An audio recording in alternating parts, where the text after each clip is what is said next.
Hey everybody, this is Mike, and today I want to talk about the difference between a financial crash and a financial crisis, because we usually hear both of these terms and not realizing that they're both kind of different, and understanding the difference between the two will really help you out a lot, because in the times of financial crash or a financial crisis, stocks go down, people panic, people tend to panic sell or just do something really bad with their portfolio. So let's just explain the difference between both here. So these are both nightmare scenarios in the market: financial crash and a financial crisis. And they may seem like the same thing, but they're a little different. Now, a financial crash is just a sudden collapse in a particular stock or asset market. So for example, Bitcoin, when the price of Bitcoin in early 2018, that crashed 50%.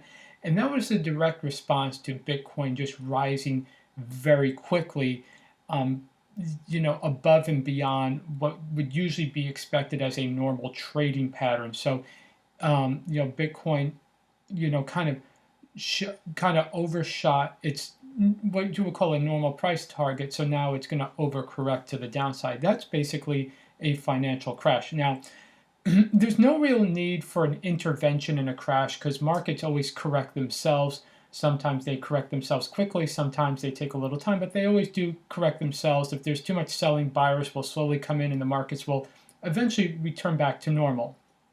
Another example of a financial crash was the tech crash in early 2000, where you had any internet company or any company that puts .com past their name, the stock would shoot up very, very high past a rational point, and then it would overcorrect to the downside. And then a lot of these tech stocks, they either went out of business or they just returned to normal. So that's a financial crash. A financial crisis is a prolonged systematic failure in a particular sector.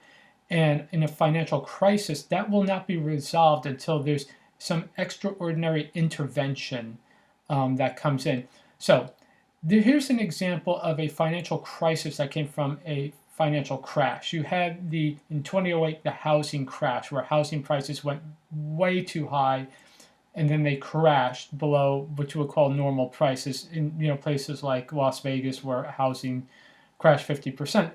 Well, here's the problem. Now you had a crisis because a lot of these banks were financially tied to housing prices and lending and all that. So now a lot of these banks simply could not function or would go out of business. And because they would go out of business and they're basically tied to all the financial markets around the world, the financial system just could not function. So now you had a crisis. So the federal, the United States decided to bail out some of these banks, let others like Bear Stearns fail. That is a crisis. You needed an intervention to allow the crisis to end, so a crisis could last as long as it's allowed to last. Another example, in the 1970s, you had OPEC. You had an oil crisis where OPEC wanted to manipulate the prices, and that led to long gas lines in the United States, and that just could not be resolved until the United States could work out, another way to get oil into the country at a better price.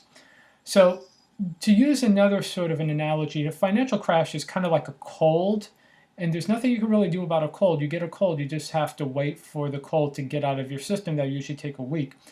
A financial crisis is kind of like the flu, and you got to go to the doctor, because if you don't go to the doctor untreated, that flu could turn to pneumonia and you could die. So it's in times during a crash or crisis, people panic and don't know what's going on. So it's really good to know the difference between the two. So if it's a financial crash, then you don't have to worry. Just the system will play out. If a financial crisis, it's a little different. You have to really wait for the intervention. So I hope you liked this video. If you did, please like, share, and subscribe. Thanks. Bye.